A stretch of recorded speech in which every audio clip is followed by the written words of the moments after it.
If you could have any superpower you wanted, what would you pick?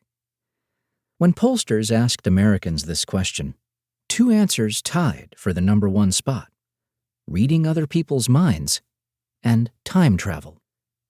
You can probably guess that this book isn't about time travel.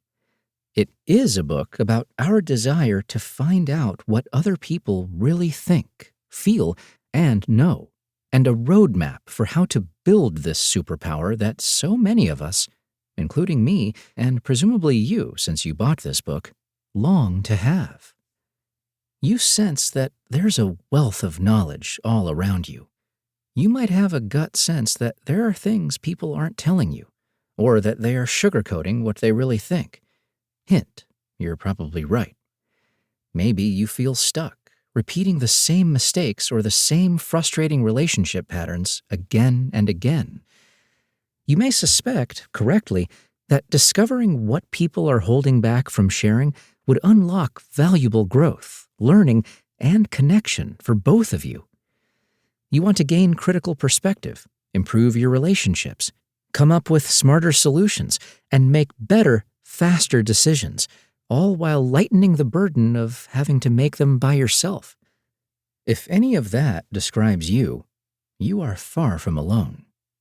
It's why so many of us, myself included, want the ability to learn what's in others' hearts and minds.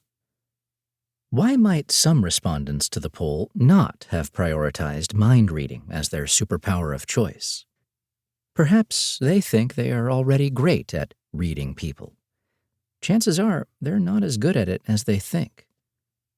Research by Nick Epley, a professor of behavioral science at the University of Chicago, has consistently shown that people overestimate their ability to make accurate inferences about what others around them are really feeling or thinking at any given moment.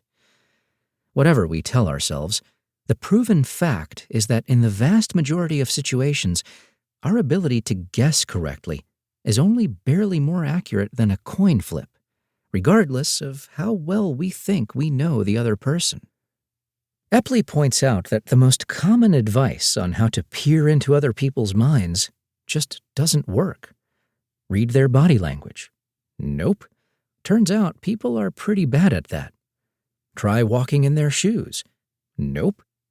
As Epley, along with his colleagues Tal Ayel and Mary Stuffel, discovered through a series of 25 experiments, trying to take someone else's perspective does little to improve our accuracy in reading others.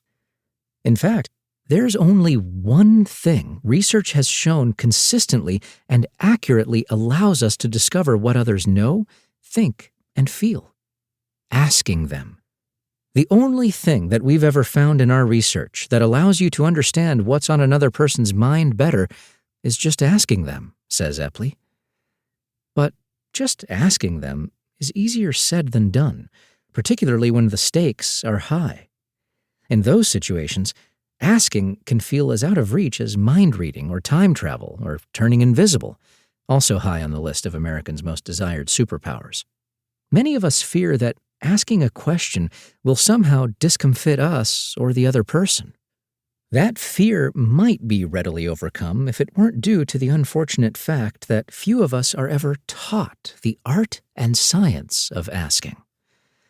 While many books exist to encourage and teach us to better share what we know, think, and feel with others, great books like Radical Candor and Brené Brown's fantastic body of work, less has been written about how we can best draw out what others know, think, and feel.